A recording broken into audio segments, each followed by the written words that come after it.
Good afternoon, and thank you all so much for joining us for our regular school board meeting for September the 19th, 2023. At this time, we will ask Mrs. Holly Pickens if you will lead us in our Pledge of Allegiance, and we will have our invocation by Pastor Eddie Stitt. I pledge allegiance to the flag of the United States of America and to the republic for which it stands, one nation, under God, indivisible, with liberty and justice for all. Let us bow our heads. Father, we just thank you that we can gather together today and conduct business for the best for the students of Putnam County. Lord, I thank you for each of these members and leaders that you have assembled in this room and on this board. Father, I declare that today is the day that you made, so we're going to rejoice and be glad in it. Yes. As we talk about the business for the interest of our students, Lord, I declare that the best is yet to come. Lord, that you're raising up leaders of this generation to help lead Putnam County into the future. And Lord, I declare that the best is yet to come. So as we make decisions today through our discussions, Lord, I pray that you will lead, guide, and direct these leaders. I pray that you will bless them, you'll bless their family, and you'll bless our county. In Jesus' name, amen. Amen. Thank you so much. Thank you.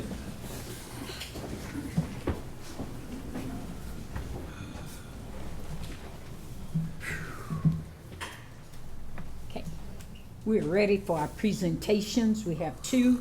The first one will be our College Board National Recognition, Katie Hess of Interlochen Junior Senior High School.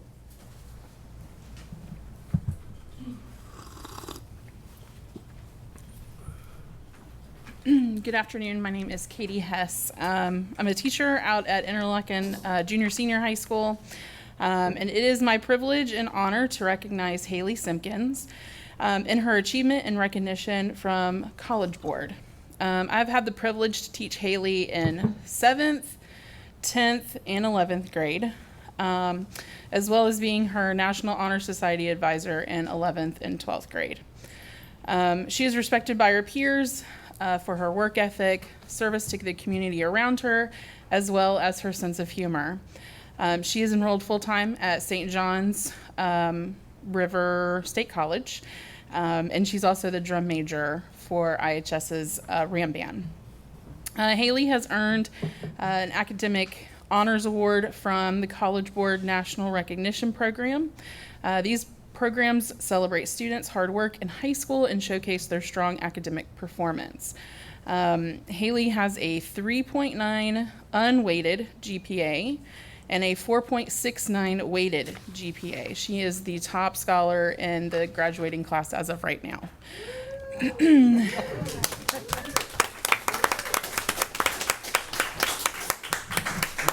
So as a student at Interlochen Junior Senior High School, Haley is being recognized for her achievement with the National Rural and Small Town Award. The criteria for eligible students include a GPA of 3.5 or higher, which she blows out of the water. Her PSAT scores are within the top 10% of assessment takers in each state for each award program, so she's in the top 10% of Florida students. And obviously she attends school in a rural area or small town.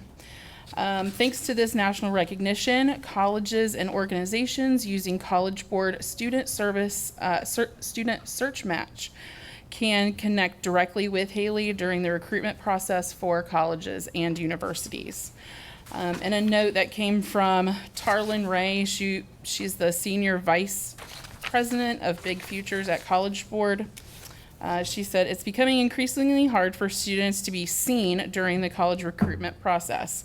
We're exceptionally proud of the national recognition programs for celebrating students who are at times overlooked but have shown their outstanding academic abilities. This is a benefit not only for our students but also for colleges and universities committed to recruiting diverse and talented students."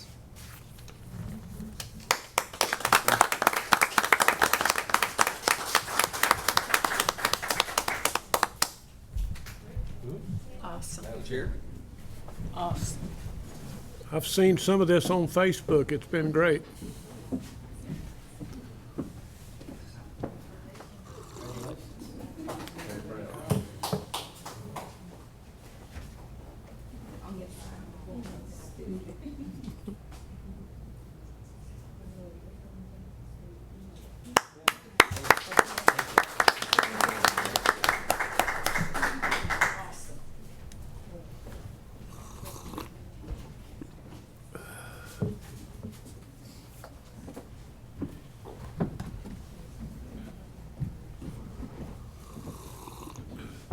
again, we congratulate Haley on her achievements.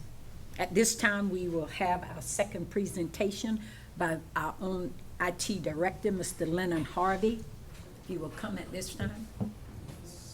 And this was at the request of the board through the superintendent at our last meeting. Okay. Okay. So, as was presented, my name is Lennon Harvey. I do have some documents that I want to pass on to you, including the board attorney, before I get started. So what I've presented to you right now is just an internal document that goes throughout my department and will be shared out to the principals and the leadership team. And it's just, so in years past, we used to have what's called a digital classroom plan, and we haven't had to submit that because there's no digital classroom plan funding available to us, but still wanted to present something that aligned with the strategic plan. And we're in our, correct me if I'm wrong, Dr. Cerency, our third year of our strategic plan. I believe that's correct. And so this is a 3-year plan, just kind of outline what our expenses, what our efforts in our department is going towards. So I will reference some of that as I go through this. And I know this is more than what y'all have asked for today, but I do kind of want to get a background of our department. I'll just give you the opportunity to see the faces behind our department, what we cover, and just our way forward. And then I'll just quickly go over the IT purchase If I can interject overview. real quick, just before you get started, today is IT Professionals Appreciation Day. So he's going a little overboard just because we're, no, on a positive Because that's way, just but- what I do. If you can pass this down too, this is just like one of the documents that we send to teachers, just kind of let them know how to refresh their computers, why it's important to refresh their computers. So we're just trying to find those avenues to relate to our or to our staff members, and then make sure that the technology that they receive is updated timely and is able to work on our network. So with that being said, I'll get to the slideshow here. These are my top topic points, and I promise this is going to be quick. Who we are, what we support, where we're headed, and technology request procedures, and I'll have questions at the end. And so this is our department. In our front office, in the district office, we have myself and Miss Elise Crabtree. She's administrative assistant. And then we have 4 areas or sub-departments within our department. We have your computer peripheral support, which is headed by Supervisor John Lockhart.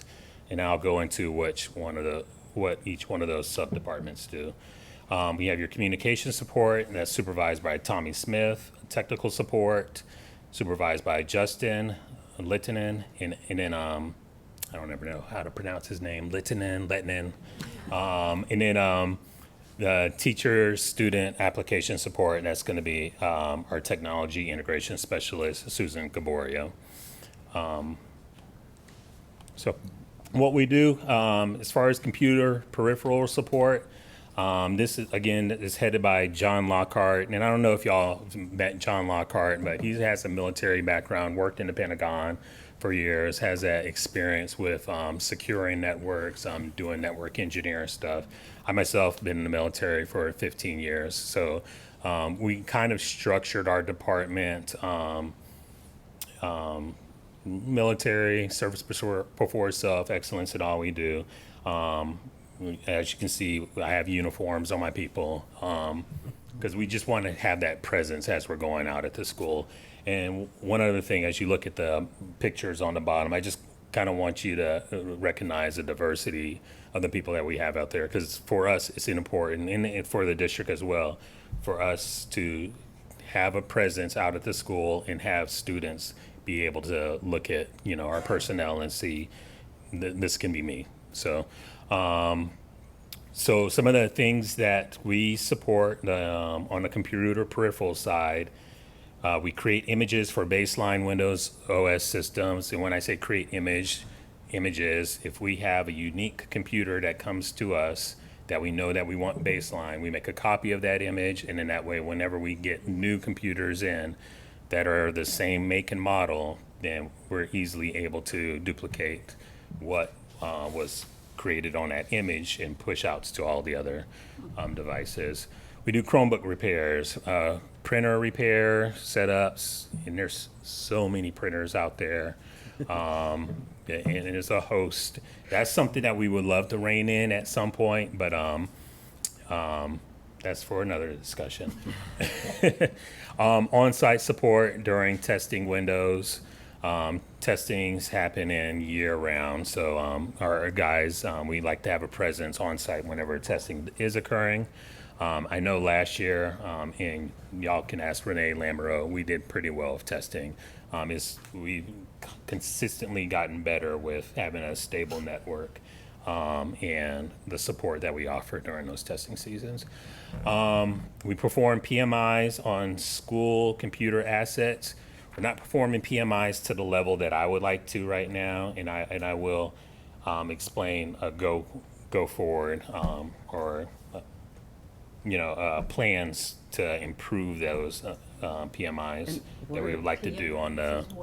I'm sorry, PMIs. So I'm in the military. I use a lot of abbreviations, or was in the military. Preventive maintenance inspections, just to make sure that the equipment that they're using is serviceable and able to be used. We maintain CTE labs, and then the team includes computer repair techs and computer repair technician assistants. Years ago, maybe 4 or 5 years ago, when we were under different leadership in my department, we decided to create computer repair technician assistants. And then that way we create an avenue for people to get promoted within our departments. So normally computer repair technician assistants, given their time and experience, as computer repair techs transition to different positions within our department, or they move on to bigger and better things. Like we have 3 or 4 that have went to St. John's. St. John's takes a lot of our people, which is great because it's great for them. But we have an avenue for upward mobility for the computer repair technician assistants, 10-month and 12-monthers. And so that's the makeup of that department. Then you have your communication support that is headed by Mr. Tommy Smith. These people are and again, you'll see the diversity. They do the installation and running of cables. We have wireless access panel or wireless access points in all the schools. That's what they use to get onto the wireless network. The computers and printers, making sure that cables is run to those. During the last 4 or 5 years, they've taken on so many other jobs, including the intercom systems, the video camera systems, the fire panels. They do the tier 1 support of that. We have had issues just recently with that, so we've had to elevate that up to tier 2, which is going to be local experts that know how to work the inner workings of the fire panels, because that is something that our guys aren't, fully trained on. Analog, digital, and telephony, that's incorrectly spelled, my bad. Telephony systems, so we use Jive phone systems. Those are digital phones. Those run off the internet.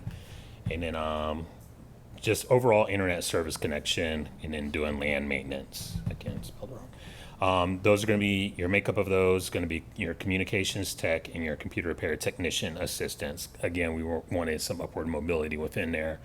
And so that's that department. 2 more sub-departments. You have your technology operations support. I don't have a couple of people listed on here. Rufus Borum, he is our network analyst or junior network analyst, and then Zachary Willis, he is our junior programmer. Some of the things that this team that is led by Justin Lennon is in charge is project scheduling. Any major project that's coming down the pipe. One of them that I'll mention is whenever we brought in ITS, and then that was a colossal effort bringing in just basically internet into the school districts, internet that the community can hop off of, and that was about 5 years ago that happened. So we identify networking needs. We secure E-rate funding. E-rate funding pays an exorbitant amount of our infrastructure. It pays 85% of our infrastructure and our equipment that is used for networking, like our routers and our switches. And again, this is very high level overview. And then we're tasked to pay about 15% of that. So we schedule server, PC, Mac, Chromebook updates. And these updates are important because when we are not readily updating our infrastructure or our technology, we enable vulnerabilities into the network. It's just a way for people to get access to our networks and introduce malware, all the bad stuff, hack into our system. So those are timely. We create scripts to improve efficacy of our department. One of those scripts includes just doing password resets. We found an easier way to do password resets for staff members.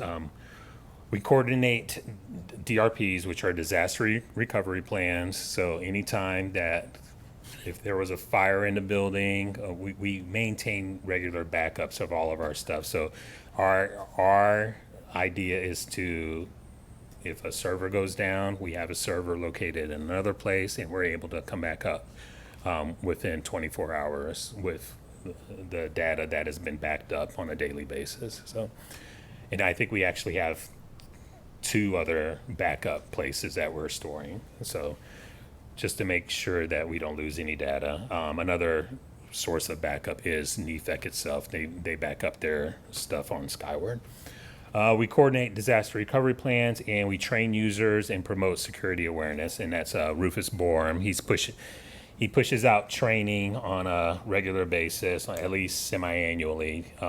We do spoofing attempts, so sometimes people will get emails, and it's prompting them to sign up for something or click onto this link, and then they click on it. We get a report saying, you shouldn't have clicked on this, and then additional training comes after that.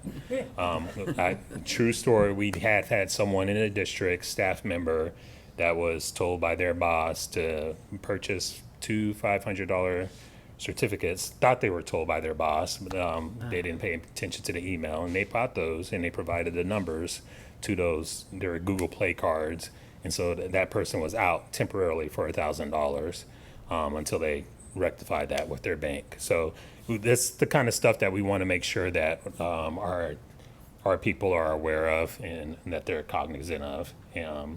So we do annoy them with these trainings, but 1, we have to do that because that's state law, and 2, we just want to make sure our network maintains security. Again, makeup of that is going to be your program manager, Justin Lennon, and those other positions I just defined. And then lastly, we have Susan Gaborio. She's our technology integration specialist. She does Canvas. She does Smartboard training. She taught, I think, about 20 people on Google so they can get Google certification. I'm not sure that majority of them got Google certified. And there were some that did take the test and was able to get Google certification. She heads up the digital citizenship. She's the facilitator for that. Library management coordination, Bartram Trail. She's just got her hands in a whole bunch of things. And I do want to pass this folder out to you. These are some of the efforts that my team is involved with. So we do have esports. We created a guidebook for that. Mate Rove, and then Florabots, which is kind of akin to, and this is going to be something that we start this next year. BattleBots. We want to do that for the schools. Kids like to destroy things, so we're going to give them an avenue to do that. So I only have one of those, but y'all can take a look at it while I go through the rest of this. And then the other thing that Susan has been involved with was getting data privacy agreements. As y'all know, state mandates that anything that we're providing student data to, we have to have data privacy agreements on hand. And so that's been a colossal effort. I almost need another staff member to handle that because it's taken a majority of my time, a majority of Susan's time, to get these in. We have about 70 different products that we are providing student data to. So 70 different products and like when I say products, I'm talking like curriculum products. Okay, I And we can be talking about even Google. I mean, we provide student data to Google, Canvas, Skyward, HMHCO, McGraw-Hill. There's a lot of tools that are being utilized at the but schools. you don't write any software programs for anything, do you, for used in the district? No, sir. Okay. No, sir. All right. So where we're headed, I just kind of want to give a background on some of the things that we did over the last couple of years. I'm big on coins. I was in the military. I love getting challenge coins whenever I did well in something for my commanders and everything. We've been doing terrific kid coins for about 5 years. A year later, I think we started doing a robotics club coins, and we just kind of added coins to the repertoire. And our target is for K through 6. I'm not sure if 7th through 12th grades would enjoy the coins as much as that grade level does. And if they did, we would gladly open it up to them as well. This year, we're introducing the Pasture Pioneer because what we're trying to do is get those different areas, those different focus areas. So you have your top reader. Those are going to be kids that read all the Sunshine State reader books. You have Math Superstar, those that do well in math. It used to be iReady, but we've kind of sunsetted that on the math side. But yeah, we're just trying to have a token for the kids to take home and say, hey, I did a great job, and I'm being acknowledged for it. We've offered a lot of support over the years to the CTE department. So on the bottom right, you can see that's a fabrication table that was purchased through our department. This Leviticus Bennett over at Palaca High. They do wonderful things over there. I suggest coordinating with the principal and just seeing them operate that. And it's a really cool tool. Another thing that we've done over the past couple of years is introduce Z-Space, which is 3D. You can take a heart and put on glasses and you can almost see like a 3D and do a breakdown of the heart. And then just kind of manipulate it how you want. Dissect a frog, and you don't have to have the frog there. You just do it all 3D. It's more fun though if you do. For you, I could not do that when I was in school. I do not like dead animals. So this year, Mr. Garrison, automotive teacher, Cheryl Munoz White, marine biology, and Mr. Knutson, advanced manufacturing, they'll also be using it. So it does car breakdowns. It does, I forget what you call it when you expand the different parts of the a body or a vehicle. But we've pushing those out to those schools. We've got all the health sciences covered already with Z-Space. And our plan is to go into maybe like the construction because they have tools available for them to.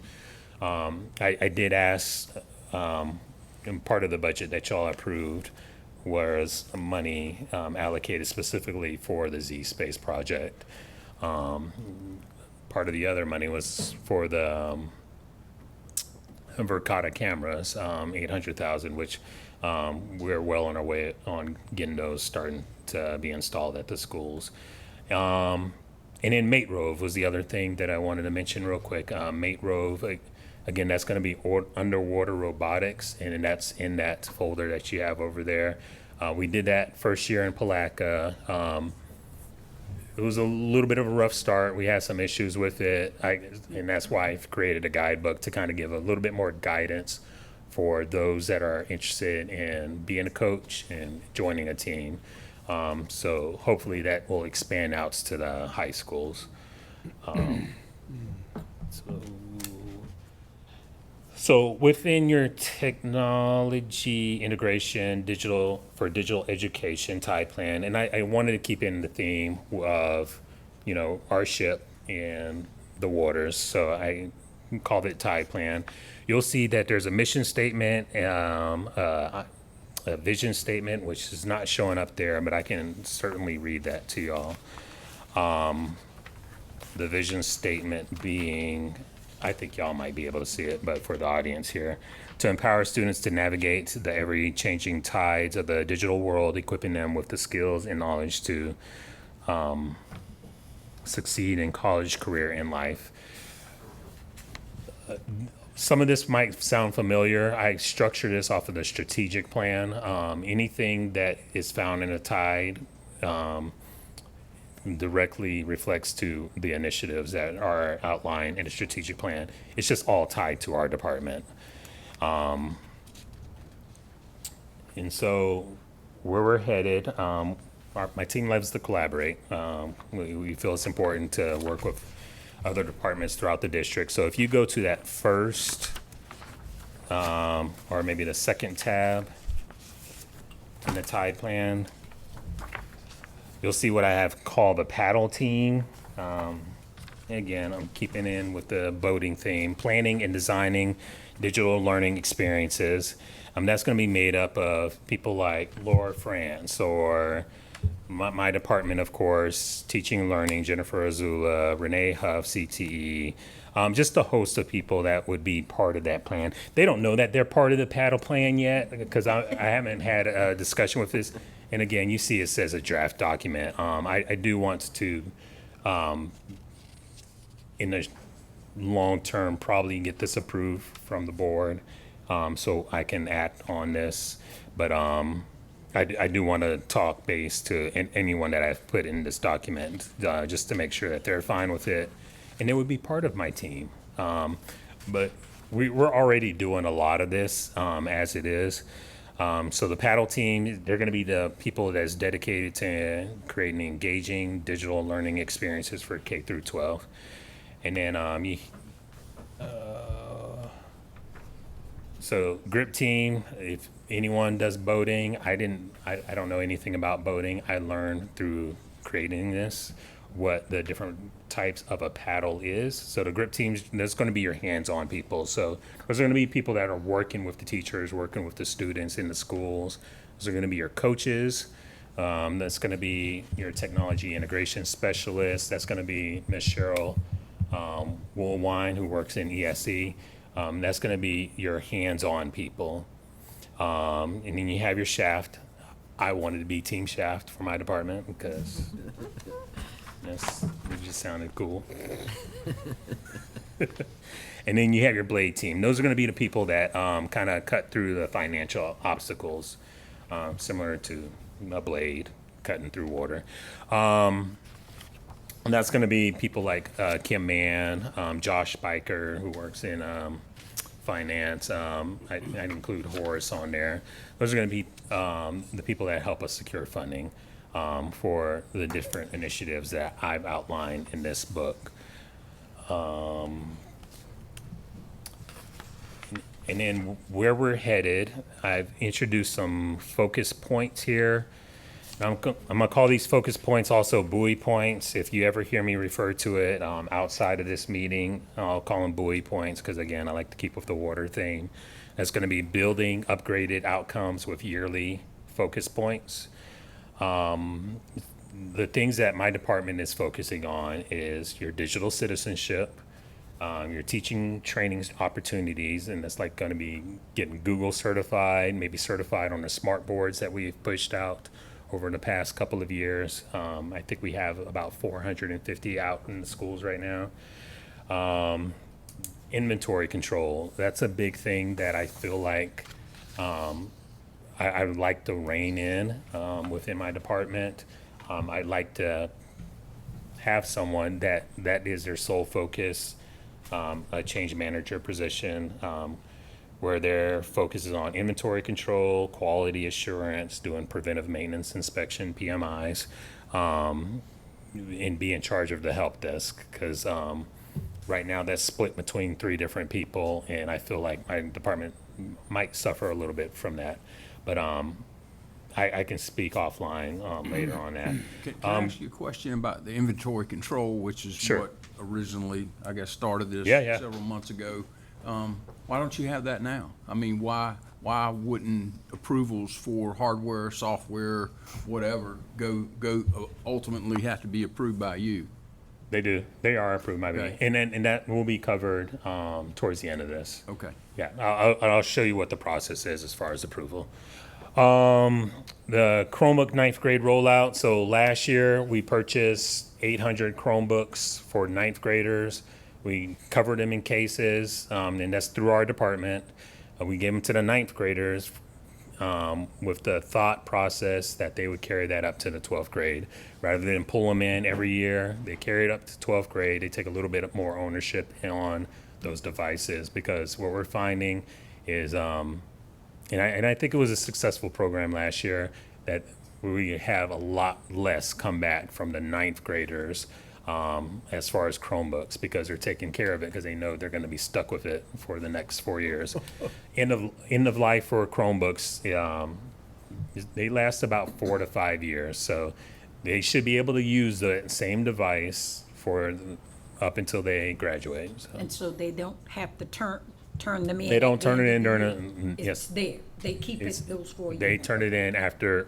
Well, they do turn it in after they graduate. Right. Yes. But not at the end of every year. Yes. That's what I was asking. Yes. So right now we have over at the tech center, we have 800 more that we're ready to roll out. The 9th graders have already been positioned or given some Chromebooks. We'll pull those back. We'll work with the media specialist, make sure inventory is being done within Follett Destiny, which is our library management system, which we also use for inventory purposes. But we'll trade those out with the new Chromebooks, and then those 9th graders this year will hold those up until 12th grade. So we want to increase esports program. We are in our 3rd year of esports starting this year. Crescent City just got their esports machines yesterday. Interlocking's getting them today.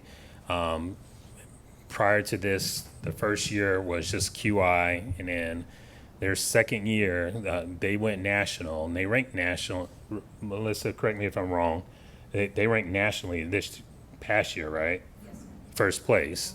So we do have Mr. Cantrell, who was a professional esports player. He's teaching the class, and he's also teaching AI out there at QI. We're kind of leveraging him, and he's helping set the.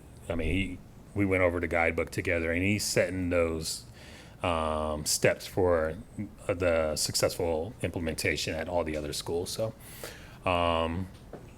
But again, we want to expand that to all the schools, high schools. The robotics after school, and that's going to include Mate Rove, and then taking technology outdoors. And then this is just some of the breakdown in the Tide book. If you look at your next tab, this is just a 3-year plan as far as what we would like to spend. So for Chromebook rollout, that's going to be expectation of spending $300,000 a year. Technology is not expensive, or it is expensive. 800 computers cost about $308,000 a year. So that's something that hopefully we would get on an annual basis. And I think after year 3, after year 4, money spent towards that from the school, at least at the high school, we can start taking that on, and then they can allocate money like their Title I money for staff members, because that's what we need. We need staff out there, and there's some other things that they need, stuff I'm not privy to, because I like to stay in my lane. But if we're purchasing the Chromebooks at the 9th grade level, that'd be great. That'd be great. And then we can just kind of take ownership of that, and then do the inventorying of them, doing the preventive maintenance and inspections. Again, this is just another sample of what's in the Tide book, just our 3-year plan as far as pushing esports out to all the schools. We're successfully on track right now with what I outlined in year 1, expanding that out to the schools. Pipe Dream, I would love to do a field trip at some of the local schools and see how they run their esports program, the local colleges within Florida, because we're hitting a demographic of students that we haven't hit before with esports. Athletics, we're great. We have kids that are getting scholarships for doing football and wrestling. I say wrestling because my son was in wrestling, so. But and he got a scholarship for that. I understand. But we want to provide another avenue for that demographic of students that are involved with the highest grossing sport community, which is esports. So we would like to send them on field trips so they can see how they're doing it at the schools and kind of feed into the success of the program. Now to the topic at hand, technology requests procedures. So I just kind of want to glaze over what's meant by the autonomy at schools. I don't know what the principals need at their schools. I work in IT. I don't have my feet on the ground. Our principals at the schools drives what they need at the schools. Now, I will tell them, we can't support this. This is not going to be able to use our network. We're not going to get a data privacy agreement from this company, so you can't use this program. But we want the principals to have autonomy because they're best suited to let us know what the needs are at the school. So at the schools, they're going to identify the technology need. They're going to receive a quote through one of these 3 ways. They'll either come to our department and say, hey, I need a quote on 500 Chromebooks. We'll reach out to the vendor and we'll provide them the quote. They'll go to the IT baseline recommendations, and I'm just going to pull that up real quick. And this is a working document that only my department has access to edit it, but they will have access to view it. And this is what we would like baseline at the schools. This is what we recommend. So we're anywhere from gaming desktops to smart boards to computer desktops, MacBooks, and these are our recommendations from the school. When they go outside of the recommendations, or they just don't click on that link, which this link, we have an old one out there. I will be providing this to them in the next couple of days. When they go outside of the baseline, there is an avenue for us to look at what they're asking for and making sure that it is going to be working on our network. We're able to put antivirus on it. We're going to be able to support it. We have the skill set to support it. And I'll go on the next slide for that. So those are the 3 ways that they receive a quote. Then they'll create a purchase order. Once they get a quote, their bookkeeper or secretary for that department or school will put it in. That's approved by the director or principal. Then at this point, we see anything that's technology related within our department. What we pay attention to is the shipping location, because we want to put our hands on anything that is technology related that comes into the district. So whether it be a MacBook, a Chromebook, anything related to technology, we want to put our hands on, because we want to make sure that there's a license, that it's going to be etched, it's going to be inventoried on our side. And there's a lot of different inventories that come in place. Once it gets to the school, they do their inventory. They put it in Follett Destiny, which is the same system that they use for inventorying their books. So whenever a student has been issued, like a 9th through 12th grade student is issued it, they'll be issued a Chromebook the same as they were issued a book. And at the end of the school year, They don't turn it in, then they get the nasty note saying, turn it in or you don't get your diploma, yada, yada. And then I know federal programs, they do their inventory for anything that's related to grant funding. So sometimes things are inventoried by 4 different entities. But we just want to make sure that we're capturing that inventory. Another thing that we pay attention to, the applicable licenses are also being purchased. So for MacBooks, anything with iOS, MacBooks, iPads, we're making sure that they purchase a Mosel license, or we make sure that we get funding in our department to get those Mosel licenses, because we can only get those once a year. And I know grant money can't pay for anything above 1 year. So we asked for money for Mosel licenses, which again, y'all were able to provide that for us. And then we want to make sure infrastructure is in place to support the identified assets. Everything that we approve, we put on this spreadsheet. And then that way, the people in my department knows what's coming down the pipe, what to expect, just so we can kind of figure out what we need to be working on. So, and then lastly, once we receive the item, we apply the licenses, we update, antivirus, etch, we inventory before we deploy these out to the schools.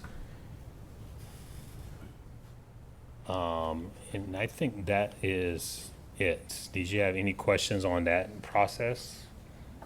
You did a good job. Yeah. Very thorough. Just a suggestion, Yeah. if you could find some of those old iPads or books or whatever, so that the board could get in the 21st century, and then we can have a computer up here that we can look at all the backup information. You wouldn't have to pass all this out, and we could kind of follow the agenda. Okay. That's the way things are going now, and like the Yeah. county commission has that, where, people in the audience can look at the screen, and then we can look at it here, and we can So- also look at our, What's your preference? Is like having an iPad? that- whatever the board wants. I mean, I personally use the iPad, but, Yeah, we can do that. it just would be so much simpler than passing out all this info, and then we could have that and you could download it and Okay. Yeah, through I Susan. can certainly do that. You get it, it'd be much more professional. Sure, Bean. Any other questions? You did a good Okay. job. All right. Thank you. I appreciate y'all's time. So, Madam Chairman, based on the policy I recommended, I don't think we need it, Mr. Superintendent. It looks like we're well covered. All right, thank y'all. Appreciate it. And because I'm concerned with security, I'm gonna log myself out here. And happy IT. Yeah, happy Specials, IT. Professional Day. I appreciate that. And if we had only known earlier, we could have done something special for the entire department. Sam? I know that Do it in retro. You can- unlike the county commission, we do have other groups that come in here and sit at this dais, and they hold expulsion hearings, and they hold different thank you. types of meetings. So if we were to be issued, and I mean, I've got a Chromebook. I mean, we've all had those over the years. Thank I've seen y'all. board members bring their own. Thank you, Lenny. I just wanted to say that as a caveat, that you don't know who's gonna be in your stuff when you're Well, not there. I was just keeping it with you. Okay. Mobile, yeah. All right. Okay. Mrs. Michael, did we receive any public comment requests? Okay. All right, so we will now move to our consent agenda. We'll go ahead and start with you, Mr. Leary. Madam Chairman, I do have some questions about the NEFAC things, but I don't think it's anything the board needs to discuss. I can get with the superintendent later on that. And Ms. France was so good to me on Sunday. She answered my question after church, so I don't have anything to pull. Okay, all righty. Mrs. Wagner? I think I bothered everybody enough today. before the meeting, so I do not have You anything got to pull. yours taken care of? Yep, sure did. Okay, thank you. Mr. I Buckles? came in very early this morning and met with staff, so I'm fine. Okay. Mrs. Pickens? No, Miss Michael kind of cleared things up for me, so Okay. I'm good. And I am good. I have mine taken care of. Madam Chair, I'd like to make a motion that we approve the consent agenda as submitted. Second. Okay. It's been motioned by Mr. David Buckles that we accept the consent agenda as it appears as it appears, and it was seconded by Mr. Phil Leary. All in favor, let it be known by aye. Aye. Motion carries unanimously. Okay, we have no emergency items. So we move now to new business, consensus to advertise amendment of policies. And so I'm going to ask our board representative, Mr. Jeremiah, are we going to do it by district or approve? How do you want to handle this? Madam Chair, it's entirely up to the school district, however y'all want to handle it, however the board wants to handle it. Okay. Our preference? We've always done it roll call. That's so- right. Okay, Practice, let's take roll call. Okay? But we can. But I do have a question. Can we do it by numbers, can do it by 1, 2, number. and 3? Even though 2 has a huge amount? Yeah. I have Yes, them ma'am. all. That's Yeah. correct. Okay, And all right. Mrs. Wagner? I had, A concern well, I have one, I don't know if we need to wait to get to it, but I had one concern or question. on, is it 1, 2, or 3? It is on the largest one, I Okay. believe, And yes. that's, do you know offhand? It's which number 8800. 8800 deals with Religious patriotic ceremonies. Religious and other ceremonies and observances. So we can motion for that one, and then I guess we would pull just that one. Which one was it, for ma'am? clarification. 8800. 8800, religious and other ceremonies and observances. Or we could just have discussion after a second, right? don't Yeah, we necessarily could have do to that. pull it. Now, well, even if you voted, okay. All right. Madam Chairman, I will move that under item N1 for approval, consensus to advertise the policy, 11:30. I'll second that. Okay, ready for roll call? Mr. Buckles? Well, I was gonna say, you can say District 1, District 2. Okay, I'm sorry. Y'all don't have your district. District 1, Advertise. District 2, Advertise. District 3, Advertise. District 4, Advertise. District 5. Advertise. Thank you. Okay, All right, then, now on the second, we'll pull the 8800. yes. Madam Chair, I'll make a motion that we approve the item number 2 under new business, consensus to advertise amendments of policies as followed. Do I need to read all those into the, Just say minus, it sounds easy. okay, I mean, minus 8800. I'll second that. All right, and we got a second from Holly. District 1, Advertise. District 2, Advertise.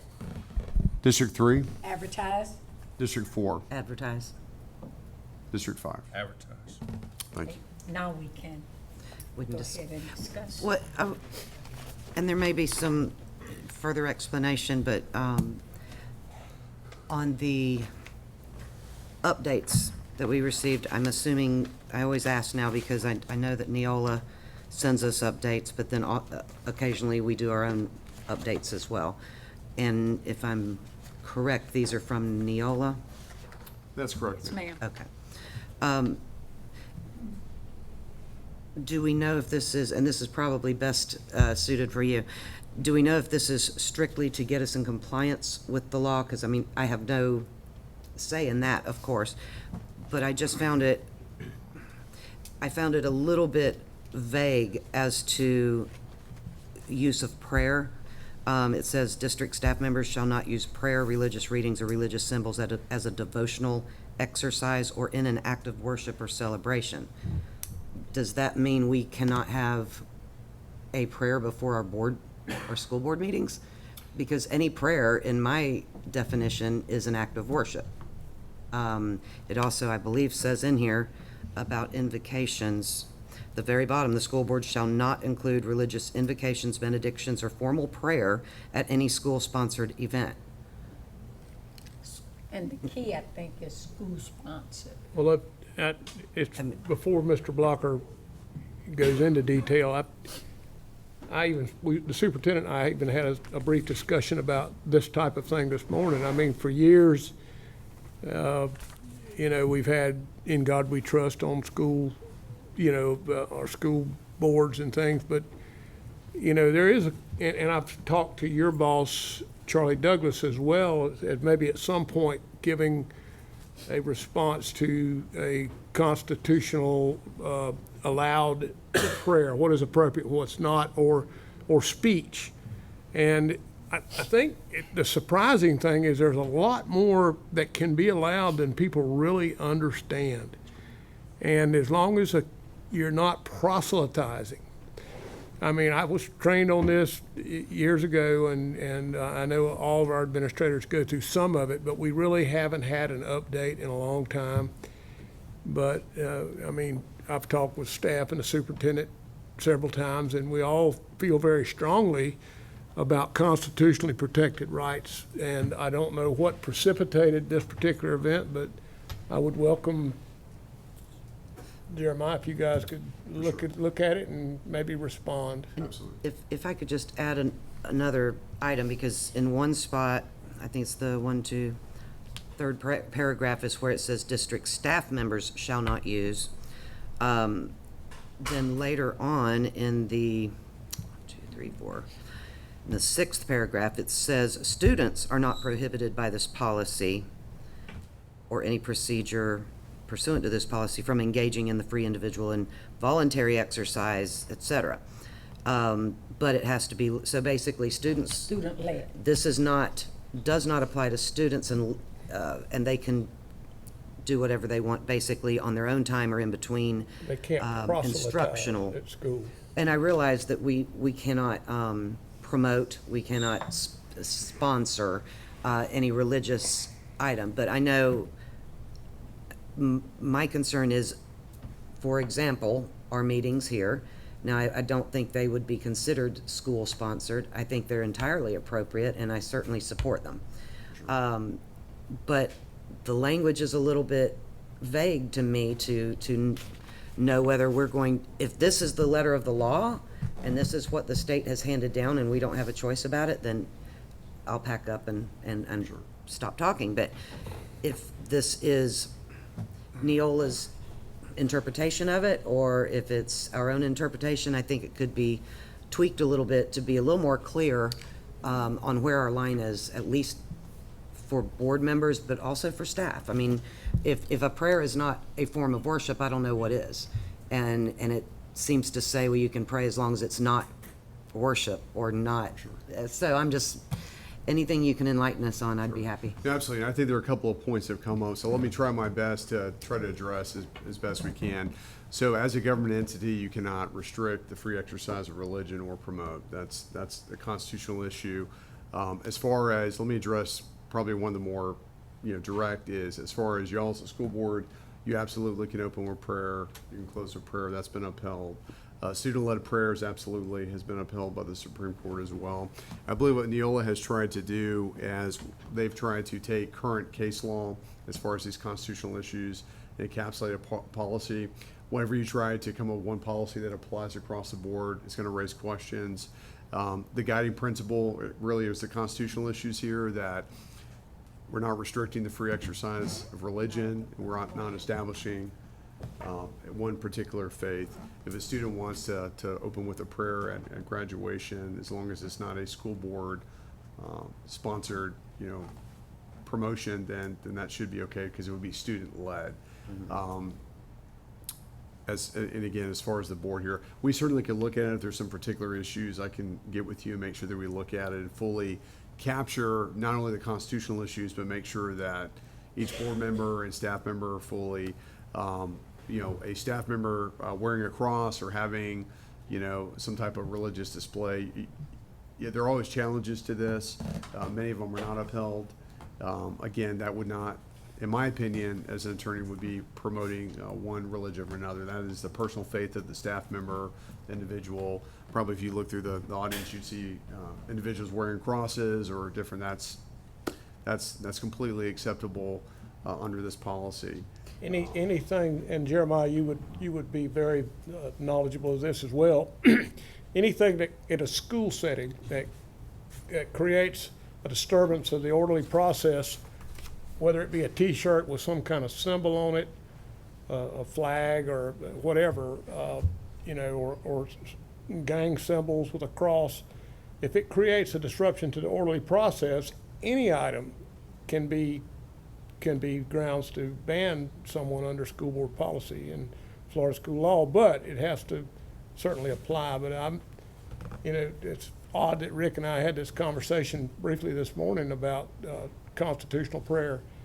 But, we both feel very strongly about it, and maybe at some point we need to get you to get with Charlie and just give us an update on what constitutes our constitutional rights of prayer. Because you see it on Facebook every night or on social media, people posting stuff. They don't understand.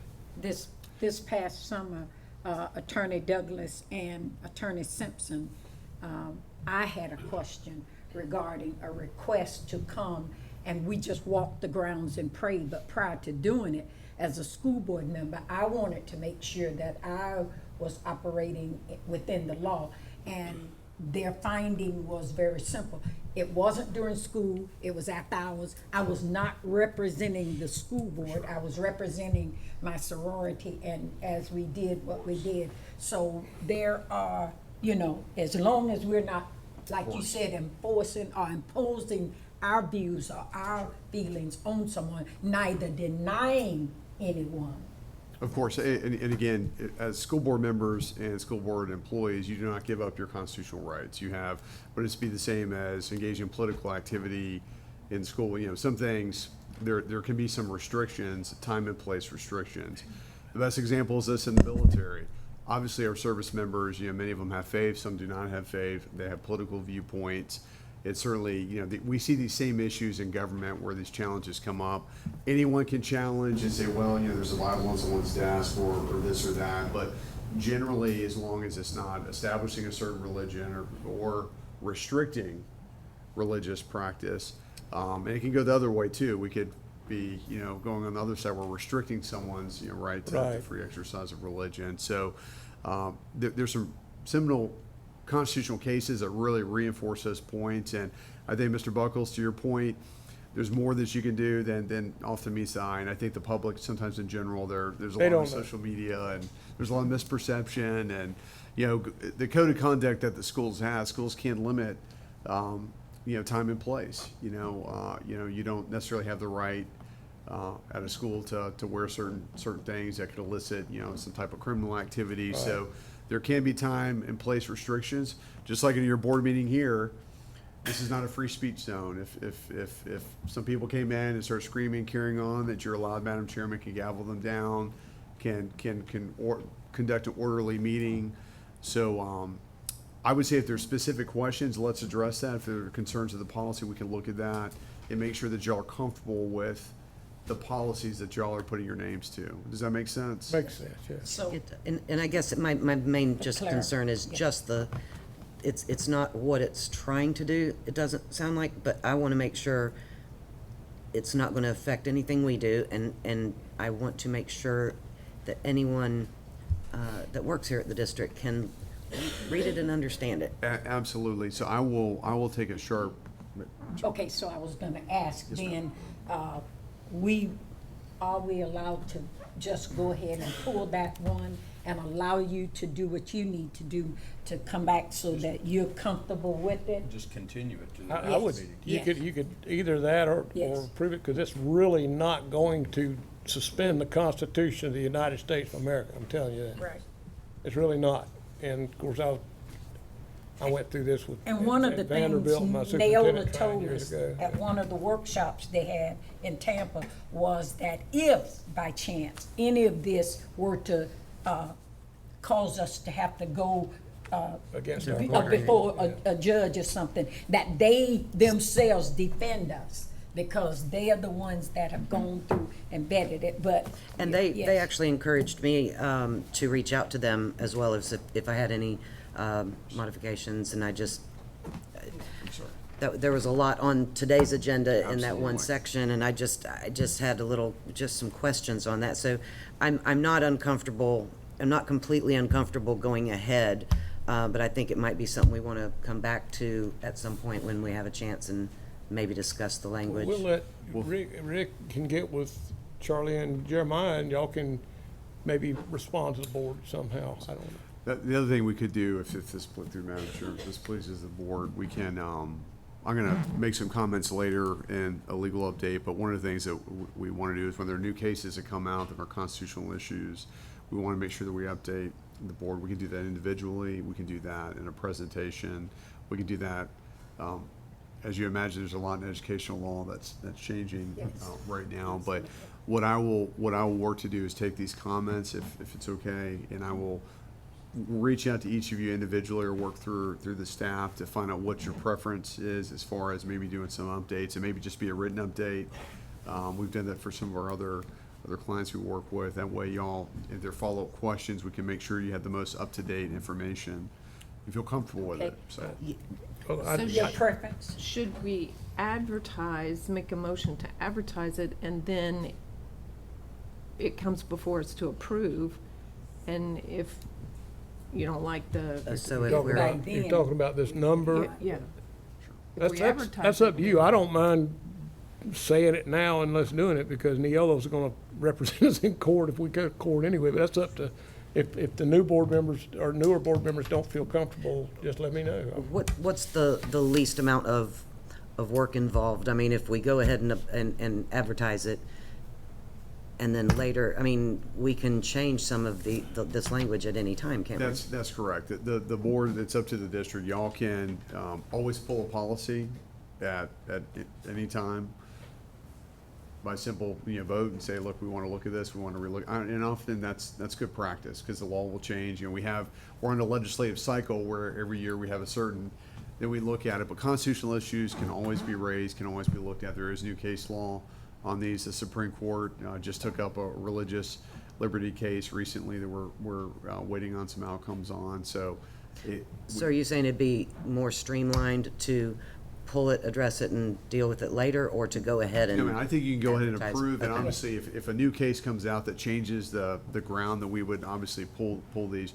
Just as y'all seen with books and some of those things, we've had to kind of go back and look So, at some Mr. of the policies. Superintendent, So, will this appear on October 3rd's agenda where we approve? That's advertised for 28 days. Okay, all right, so we're Be on the good. subsequent- We'll have enough time One to, after so the you other. go ahead and make on the offer a next one. motion that we accept Yes. that item. The others have already been?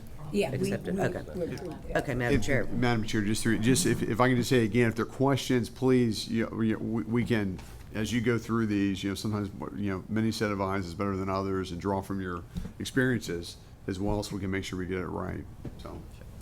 Well, Madam Chair, I'll make a motion that we do accept 88. item number N to number 8800. I'll second that. Okay. Or Ms. Phil Phillips. did. Okay, it's been motioned by Mrs. Linda Wagner that we accept item N2, 8800, and second by Mr. Phil Leary. Any further discussion? Hearing none, we're ready to vote. All in favor, let it be known. Roll call then. Oh, roll call. Okay, going no way. Yes, sir. District 1, Advertise. District 2, Advertise. District 3, Advertise. District 4, Advertise. and District 5. Advertise. Thank you. Madam Chair, I'd like to offer a motion to advertise N3, the consensus to advertise amendment to procedure 5771, per Neola update, volume 23, number 2. I'll second that. Motion by Mrs. Holly Pickens that we accept consensus to advertise amendment to procedure 5771 per Neola update, volume 23, number 2, and second by Mr. David Buckles. All right? District 1, Advertise. District 2, Advertise. District 3, Advertise. District 4, Advertise. District 5. Advertise. Thank you.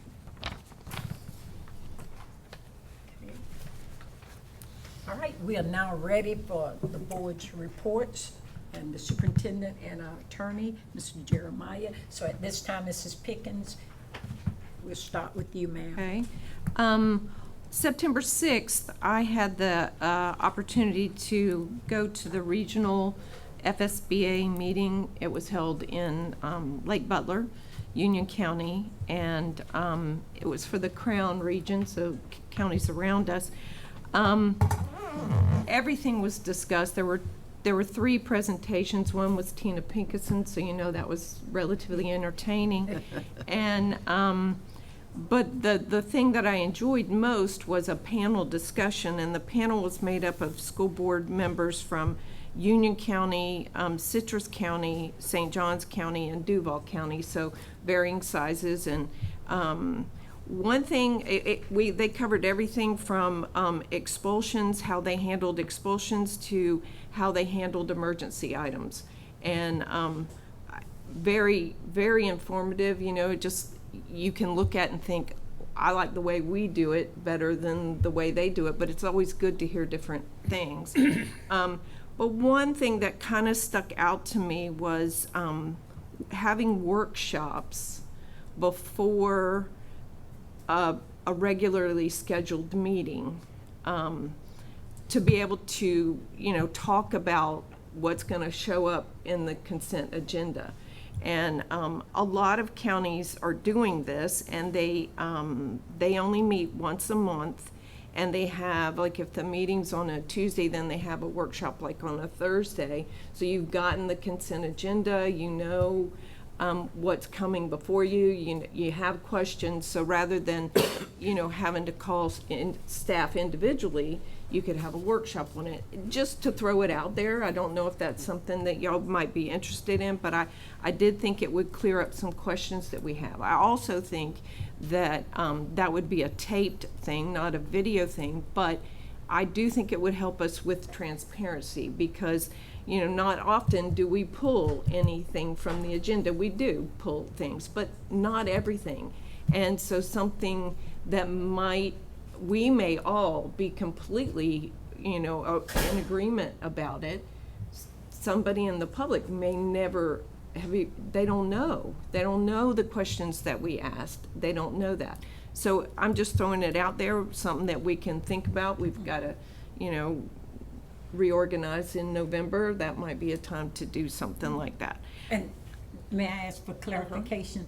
Is this just the items that we would normally pull individually, and the superintendent would have someone there from the leadership team to answer that specific question, or they go through every item No, that's showing up I on the would agenda? say just questions Just from the that- questionable that things we that we had. may normally Right. pull. Okay. Right. That I hear you ask, Right. because you're coming at it from a completely different place than I come at it. Right. Or Linda comes at it, you know, we're just different. And when So- you advertise that, just for clarification, we normally advertise the topic of our workshops. It would just be the board's agenda, a workshop on the board's That's agenda. correct. It would just be a agenda workshop for the upcoming board meeting. And they That's take entirely up to the board, however you want to do that. roughly, Well, what, an hour? I think, An I hour mean, I'm before? sure that depending upon the, Like 2:30? the, you know, but I would think about an hour, Yeah, you know, would okay. be, you know. And, I don't know if the way Neola sends us the policies, but I would really appreciate that there weren't so many. It's really hard to read through those. Now, I don't know if you, so. Not all of them from this last one. Oh, that's not all. So we have It's- another one like got this. in Okay, there. well, that's A lot just of how it statutes happens. passed this year. Yeah, that's just how it goes. So we just live with it. And lastly, I'd just like to thank the Andy Burnett and the insurance. Mark Modal is still here, and they really do put a lot of thought, a lot of work. I know, a lot of their personal time is spent doing that. So I do appreciate that. And insurance is just a very tough topic. And, it's great. Fall sports are great. And I know Palaca High and Crescent City were both at separate tournaments in volleyball this past weekend. And I think those tournaments bond a team better than almost anything you can do as a coach. And so, go Gators. And with that, I'm finished. Well, I did find out that I was wrong day today for volleyball, so I don't have to go to tomorrow. But I've been the last couple of days in a row. So anyway, back to the questions on school prayer and that type of thing. We probably will receive challenges now because it's been aired. That's not unusual. I've been down this road before. Sometimes if a school takes a business sponsor in the community and they're from a local church or a youth group, people get offended, and next thing you know, you get a call from an anti-religious church wanting to join. So there are people that don't understand, and they try to create problems. But we do have a constitutional right, and there's a lot more latitude than the public really realizes. I been through it before. Rick's been through it for years. He understands it as well. So be that as it may, we'll cross those bridges when they come. As far as construction coming, I watched the economy and the way things are going. It's going to be a long, rough road for the next 10 years to get through with all these projects. And my hat goes off to everybody working behind the scenes trying to get it all done and get everything lined up, because it doesn't matter what you do. You can build the most beautiful school in the world, and you're going to have people that don't like it, or they would have done it different, or it would have been better, or it's the way life is.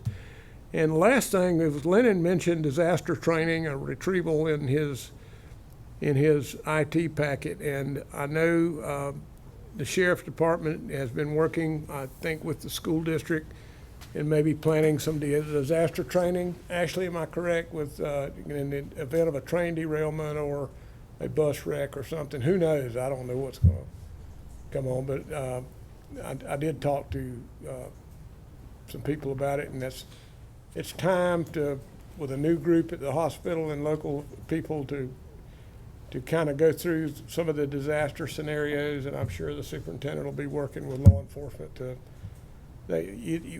people really don't understand, because they have SWAT teams practice at our schools and stuff all the time. So my hat goes off to them.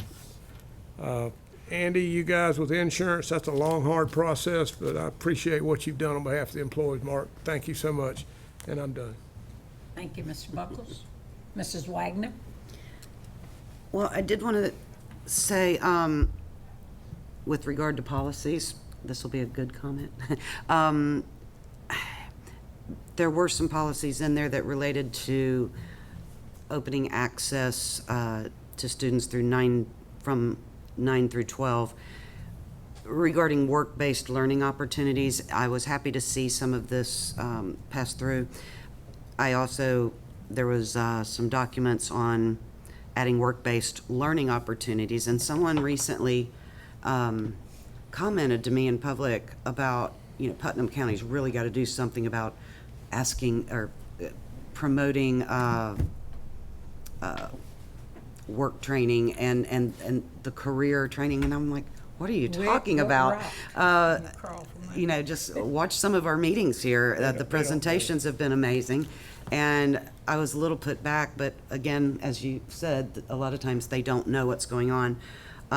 So I saw some of the policy changes going through, and a lot of times when the laws change, it takes a lot of time to modify our policies. It takes a lot of time to get our policies enacted in real time with our schools. And and vice versa, if some things change in our schools, and then we have to change the policies. So the policies are somewhat tedious to go through at times, all 300 of them, but it is good to see that they are fairly rapidly changing, and I enjoyed seeing that. I know I've said this before at quite a few things, and I don't know if I'm just cursed or what, but it is still the beginning of the school year, and please, I would remind everyone to please drive carefully. I almost had a head-on collision on the way home from the last school board meeting. Wow. Highway 100's awful. Someone in front of me got in a turn lane, and the person that was about to pull out could not see me. They didn't wait, and they pulled out and just stopped. And I had the option to plow into him, and heavens know what would have happened. Luckily, nobody was coming, and I was able to veer around, and luckily, I was not in my truck, or I'd have flipped. So I had a near scare there, and in Melrose, I don't have any more information, but there was apparently a head-on collision in Melrose today that that looked pretty serious, and I've been waiting to get an update on that. So just remind your friends and family to slow down, enjoy life as you go, because those kind of things can end it quickly. I'm done. Thank you. Mr. Leary? Thank you, Madam Chairman. First off, Ms. Pickens, I agree with you wholeheartedly. I mean, there's many times that I would like to discuss things with the board and kind of get the ideas and feelings about, things, not voting on them, but just a communication base. We can't communicate because of the Sunshine Law except about like a football team and Interlaken and that type of thing. We're extremely limited. So I for one think that would be very helpful. May not need it for every meeting, but certainly when we have topics on the agenda that are maybe controversial or somewhat controversial, that would be good. Andy, is he gone? He's back there. Great job. What a complicated issue with insurance, and I do think, as Mr. Bates alluded to as he came up, that the clinic is something that we just need to move forward on. I mean, I think it would help tremendously, and it would provide a service to our employees that currently they don't have.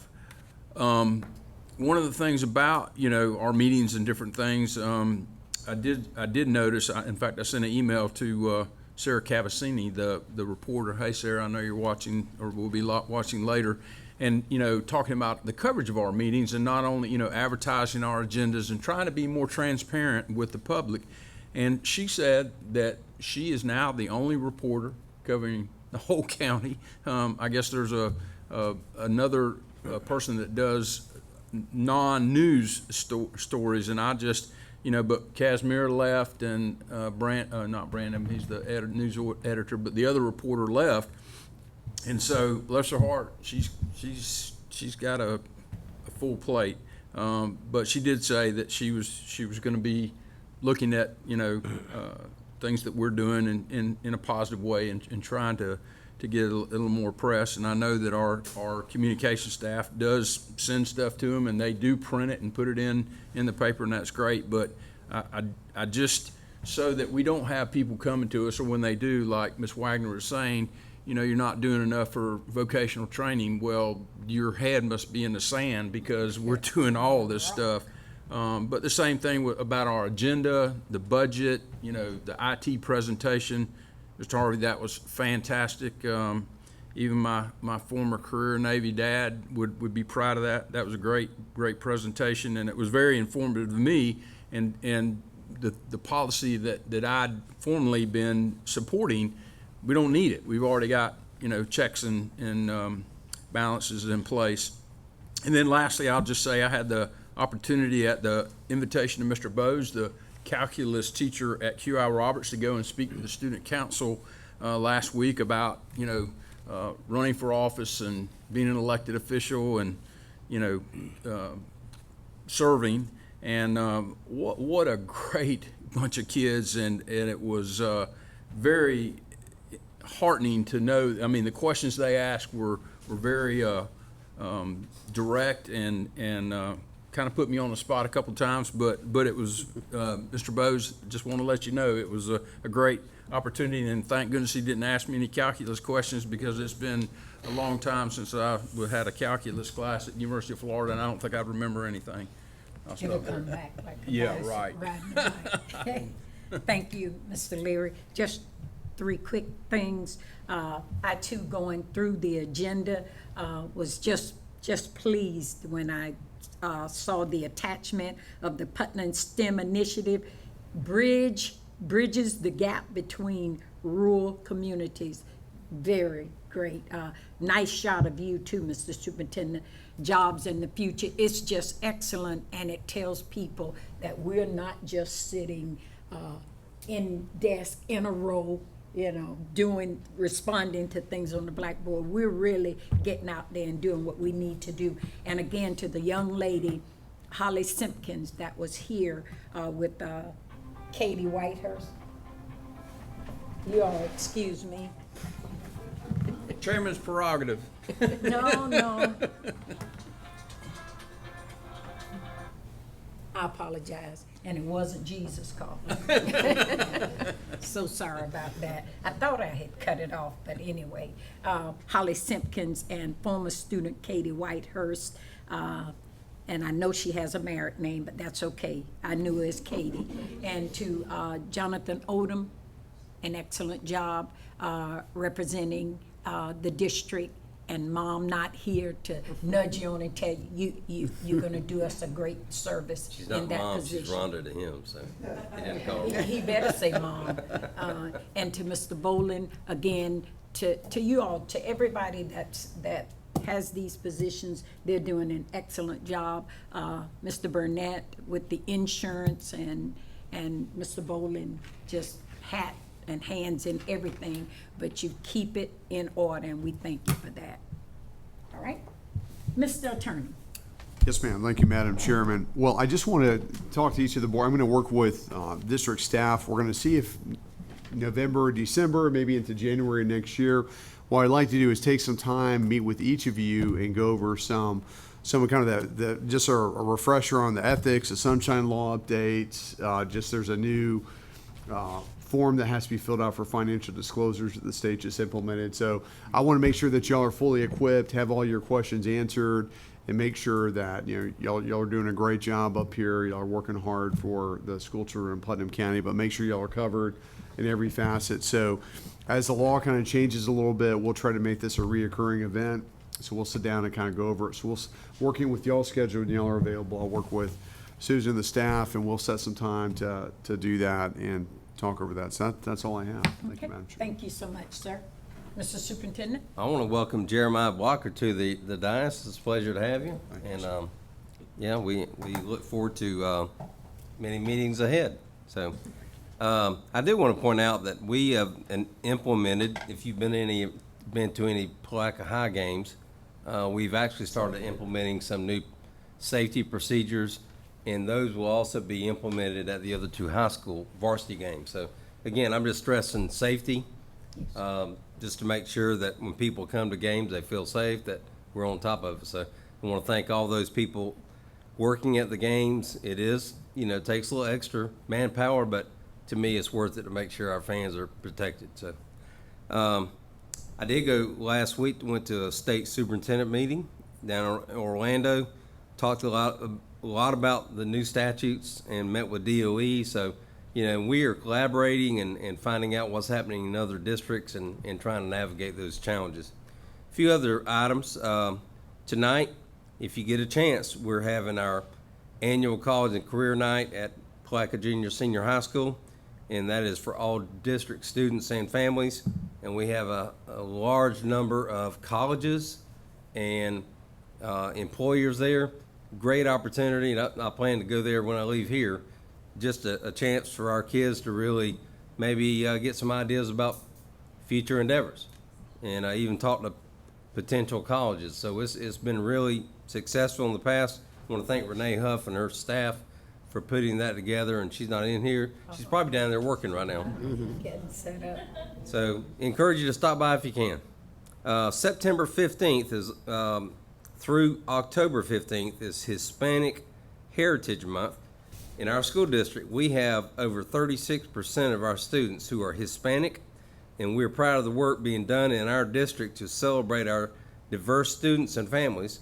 And there will be more coming soon about our Hispanic Heritage Month celebration that will take place at CeeLo on Friday, October 13th. I know we had a great celebration last year. Man, there's so many colors and everything out there, so I'm sure, put that on your calendar if you get a chance to come out to that. That's always a great time. They've already started, I think, at Middleton Burney. They had some things some celebrations already, so they've done some great stuff.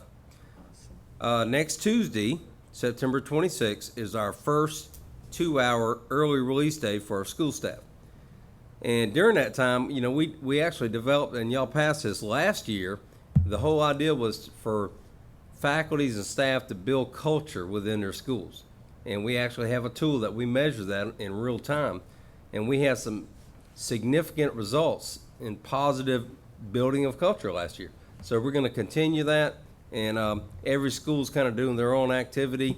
But to me, that is time well spent to make sure our staff, like I always say, happy big people make happy little people. So they're happy, it's going to transmit it in our students. Feed the Need Gala, and I know you're on that board, Phil. The gala is on September 30th, and we appreciate what they do for us. We're kicking off our jelly drive here at the district office for the Feed the Need.